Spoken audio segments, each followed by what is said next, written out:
Hai, saya Reni. Yuk belajar Excel dan akuntansi secara menyenangkan.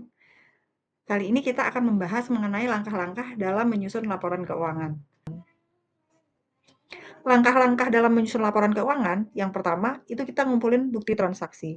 Kalau di satu perusahaan itu biasanya ada pencatatan buku kas ataupun pencatatan dari rekening koran perusahaan atau transaksi yang melalui bank.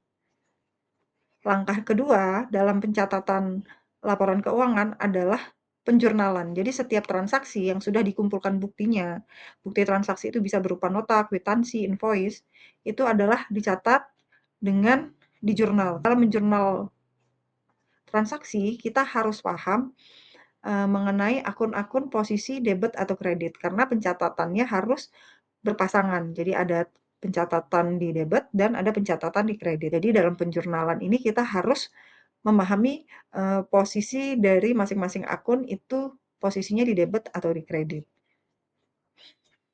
Langkah ketiga adalah posting ke buku besar. Jadi posting buku besar ini dia akan mengelompokkan sesuai nama akunnya atau nama rekeningnya.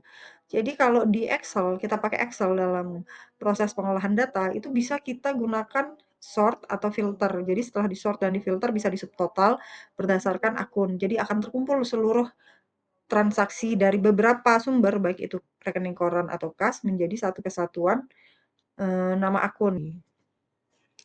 Langkah keempat adalah memasukkan ke dalam neraca saldo. Jadi neraca saldo ini kolom-kolomnya terdiri dari neraca saldo awal, kemudian kolom berikutnya adalah sumber-sumber rekening atau sumber-sumber pencatatan transaksi. Ada itu mungkin buku kas, buku bank, kemudian neraca saldo setelah disesuaikan, itu semua kolomnya berjajar panjang.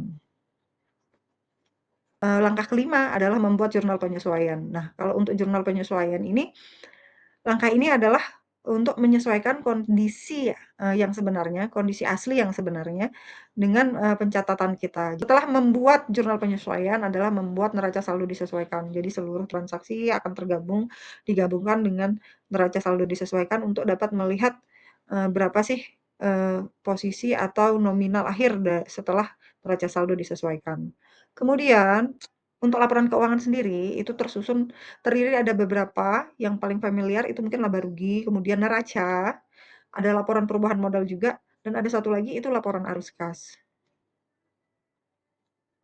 Langkah berikutnya ini adalah jurnal penutup. Jadi maksud dari jurnal penutup ini agar saldo akhir yang setelah dibuat laporan keuangan itu, neraca saldo akhirnya itu bisa kita gunakan untuk neraca saldo awal periode berikutnya. Oke, jadi kesimpulannya, langkah-langkah dalam penyusunan laporan keuangan ini cukup sistematis, tapi ini sangat penting dalam menghasilkan informasi atau laporan keuangan yang akurat dan handal.